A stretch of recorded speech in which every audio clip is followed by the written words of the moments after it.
add a splash of class to your bathroom with this beautiful mosaic stone bath mat. A little something for your four-legged friend on those chilly morning walks. We'll show you how to transform your dining room from the top down.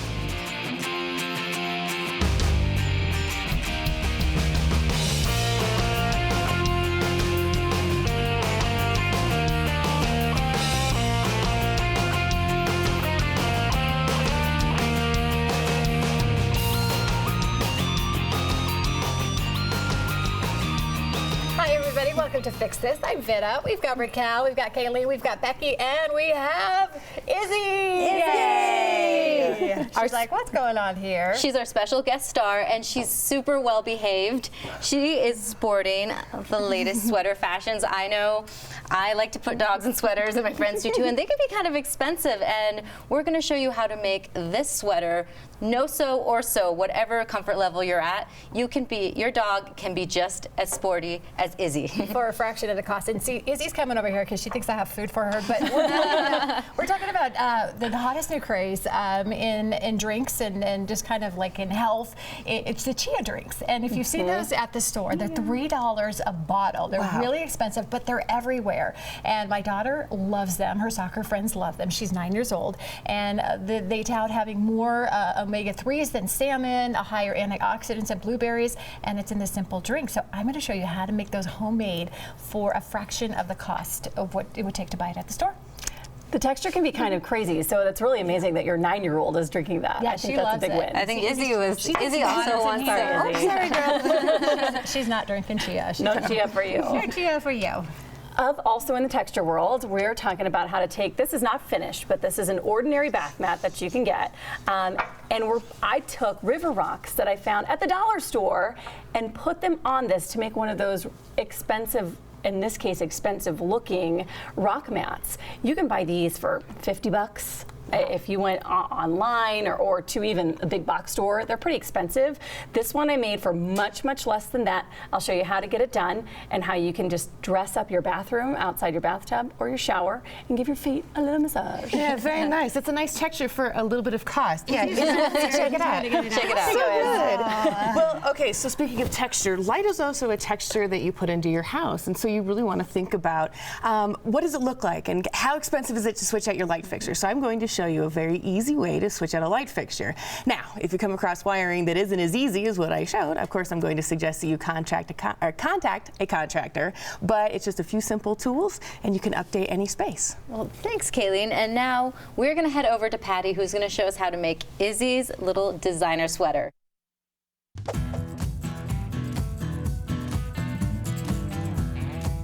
Thanks, Raquel. Yeah, if you've ever purchased a dog sweater at a boutique, you know they can be super pricey, or even online, those designer ones. Well, we have a solution for you. Our own Fix This expert, Patty Dennis, is joining us to show us how to do this on your own. But, Patty, we have to say, this is more of a project for a smaller dog. Yeah, I think what I've learned is the smaller dogs do a lot better with the sweaters. But let's start with what you really need for this. So the first thing you need is to get yourself a man's sweater. I would get a medium, large, even extra large, depending on the dog. So once you find the sweater, then you lay it out and lay the sleeve flat so that you can cut the sleeve basically at the shoulder, and you want it to be at an angle so that the back side of the dog the sweater is actually longer, but for the underneath part of the dog, obviously, we want the sweater to be a little shorter. Once you have it cut, you need to measure your dog where you want the armholes. So you want to lay the sweater out flat with the seam showing on the top. So the seam to the sweater is actually the underside of the sweater. Once you have that, you're going to decide how far apart the leg or arm holes need to be for your particular dog. And you cut a semicircle on the sweater on each side. So that semicircle becomes the hole for the dog's front legs to go into. Now at this point, you might want to finish the edge of the sweater. So that's what we did with this particular sweater. We actually got some binding tape. And binding tape can come in a variety of colors, it can match. And we ran through our sewing machine binding tape on the armholes of the sweater, and then once we got the armhole done, and we just slowly sewed around the edge of the armhole of that sweater, and then once we got that done, we actually used the same technique to sew the bottom of the sweater, so that the bottom of the sweater also had a finished edge. And as you can see, we did a contrasting color to the multicolored sweater, and then we put a bright red on it just for some contrast. But if you don't have a sewing machine, or that's just not your deal, we did Izzy's sweater today, and we didn't finish the edges. It actually rolls up almost like a t-shirt.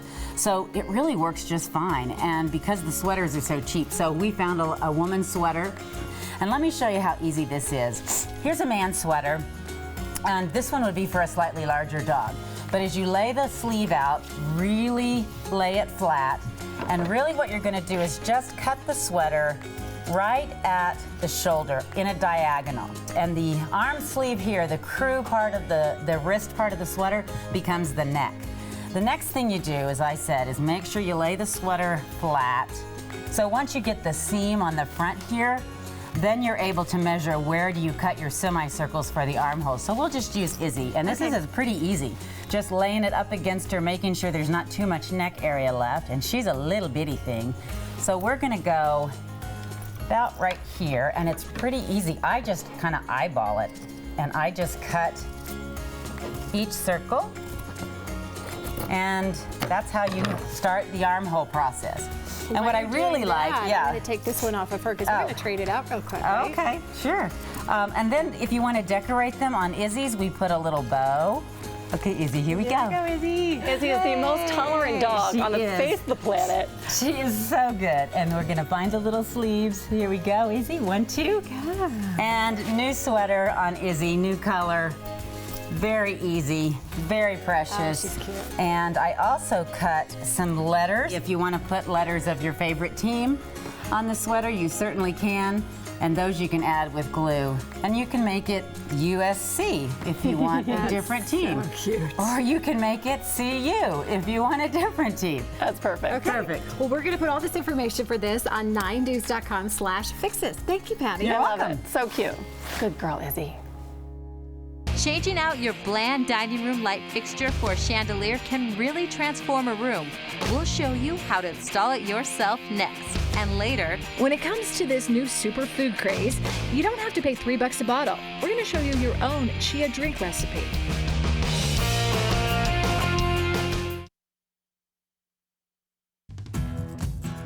Welcome back to Fix This, presented by Home Advisor, the free and easy way to find the best home pros. Are you looking for help with your Fix This project?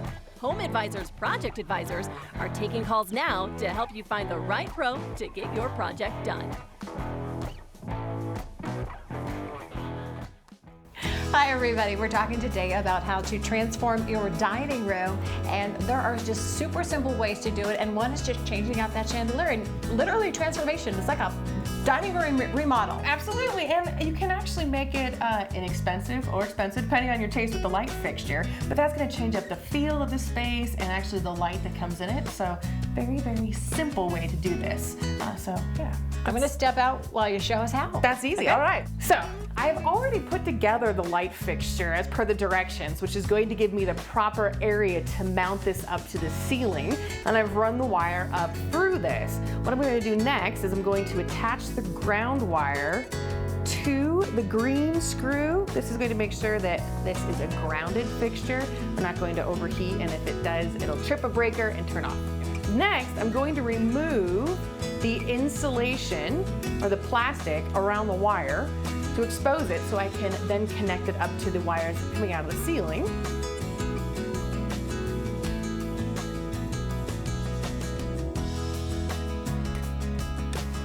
I'm also going to put a gentle twist on these wires. That's going to help prevent these from fraying and make sure that you have a nice connection. All right, before I install this, I'm actually gonna hang it from a hook, and this hook is going to put this fixture directly over the dining room table. It's a little bit easier than having to move the whole box.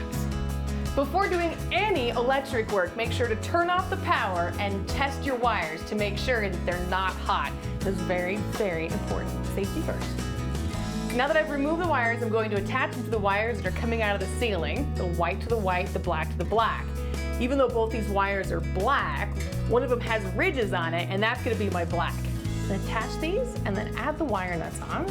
So there's a nice secure connection. When there are 3 wires like this, 2 wires put together, you need to make sure that your wire nut is the proper size. You're adding in a lot of depth, and you want to make sure that the metal on the inside of this is thoroughly connected with the rest of the wires. When you tighten on wire nuts, you want to make sure that you can't pull them off. Before I continue installation, I'm going to test to make sure that this is connected properly, and then if not, I need to rewire it. All right, it's on! Next, I'm going to continue with the rest of the installation, which is more of the decorative look to the part of the light fixture. I'm going to attach this bracket up to the ceiling in the box that's already there. So until you're completely finished with the installation of your fixture, make sure to keep the breaker off just for your safety. I have an important safety message though. If you open up this fixture and it looks like a can of spaghetti, contact the pros at Home Advisor. Don't tackle a job like this. It's meant for the pros. All right, we're going to turn the breaker back on and see if it works. It works! These designer bath mats can really dress up your bathroom, and they're actually really easy and fun to make. Becky came up with a great formula for mats like this. It has more antioxidants than blueberries, more omega-3 than salmon, and if made right, these little superfoods can be quite tasty. We're headed to the kitchen for our food fix. Ahead.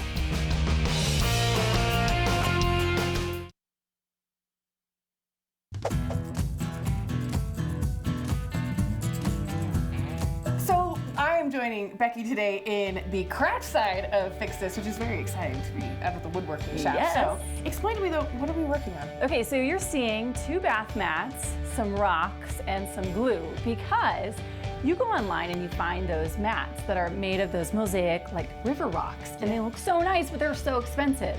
This is a way to do it on the cheap. Love it. Well, and even if you wanted to go in and retile a bathroom, it is a giant expense, and I've seen those mats too, and they're pricey. So, So you would not believe, but I found these river rocks at the dollar store. holy cow! Yes. That's a really impressive amount for very little. Potentially your most expensive item, and I got them for an entire bag for $1 each. So you can pick your color. I then went and found these bath mats. They're just your regular, bath mats, and then some glue, which I like this glue because it's flexible adhesive. So it's waterproof, it's flexible, so that your bath mat is gonna have some give and the rocks aren't just gonna pop off. Oh, brilliant, okay. All right, so basically you treat this like you're playing Tetris. You take each rock and you're just gonna fit it into the place that you think it goes best. And if some of the bath mat shows through underneath, that's okay. Okay. Because overall, the overall view, people aren't really going to see or be focusing in on the mat. They're just gonna be focusing in on the rocks. Now, when you go get dollar store rocks, I have to say, I think you still should be picky about some of the rocks that you're getting. So I bought 4 or 5 different bags for each mat. That way I can go through, and some of these rocks are gonna be broken. Some of them might not be as smooth as you want them to be. So you can just go through and pick and choose however you want to do it. And I think that just being able to find what rock fits where is really going to make it varied anyway. You're not going to find any special color variation. It's going to look very natural once it's all said and done. So we're just going to go sit here, and it's kind of tedious. I don't mind. But put it in place, and then this glue, you're going to want to let it sit for a couple of hours before it's dry. And then it should be ready to go. Now, what is a projected overall cost for a mat? So let's say you're using 4 bags of rocks, that's $4. A bath mat was another $5, and then the glue cost me $3 or $4, so $12 for a mat versus $50, which you would find online. It's really minimal, and it's personal. You got to do it yourself, so I think it's kind of fun that way. And because we know you don't want to watch rocks dry, here is what it looks like when it's all said and done. You can find all the information on how to do it yourself on 9news.com/fixthis. Up next, can't get your kids to eat their veggies? We'll show you a great way to drink your nutrients. It's a superfood recipe marathon runners use.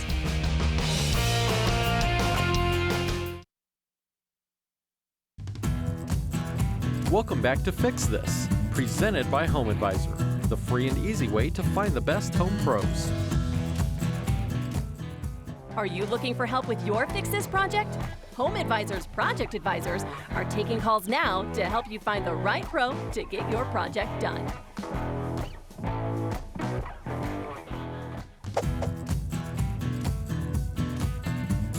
Okay, welcome back, Vida.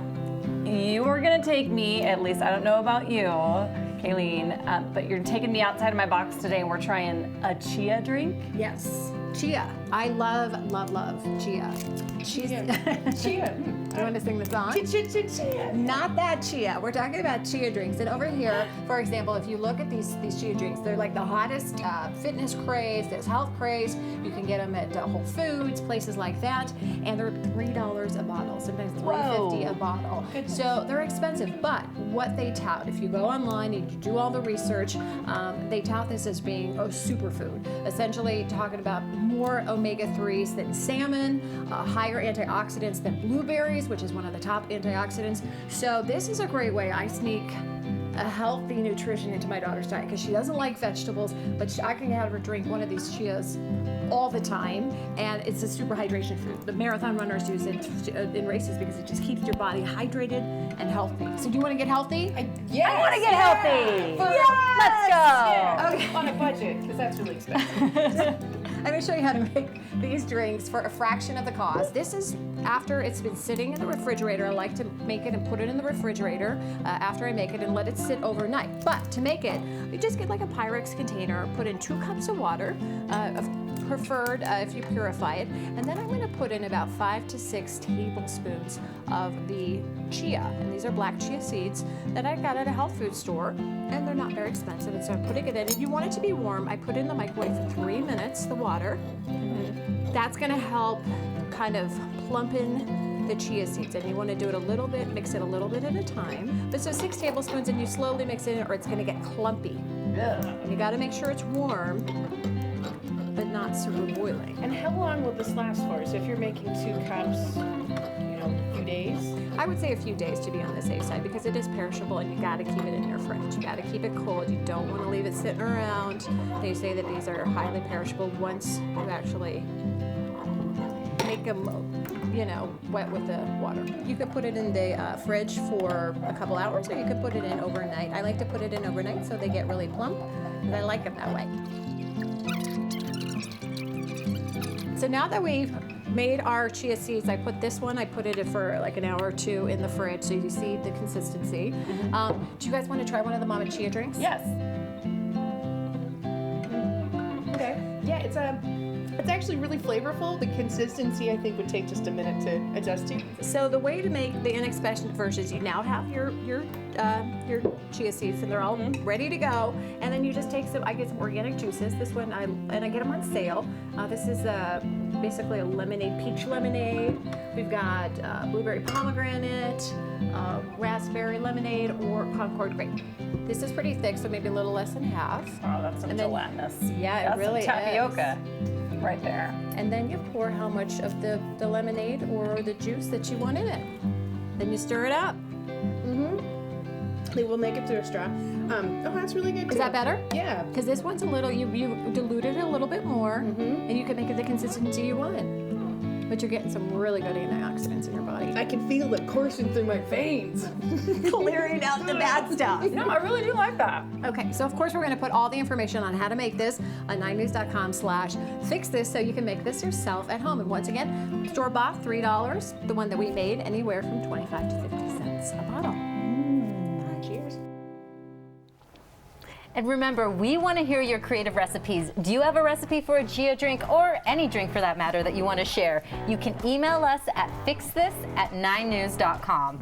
And we showed you our ideas for making a pet sweater at the top of our show. And many of you have shared your pets in their best winter fashion. Oh, you got to have a Bronco pet sweater. Look at that. Oh, I love them. They're so I creative. think Susie over there might have what a bow. handsome man with that little bow tie. Oh, Look those at are them, like just so good. Christmas. Yeah, we got Oh, Denise that's awesome. with the hat. Is that a hat? I wonder how long that hat stayed on, though. You know what I'm saying? Yeah, right? Good question. All right. Well, thank you so much for watching Fix This. Of course, you can find all of our ideas on 9news.com/fixthis. We hope you have a great day. Thanks so much for watching. Bye. Okay. So you're the straw? I don't know, because it looks like I'm going to drink a giant movie, and I have the same little, like, stash back and forth.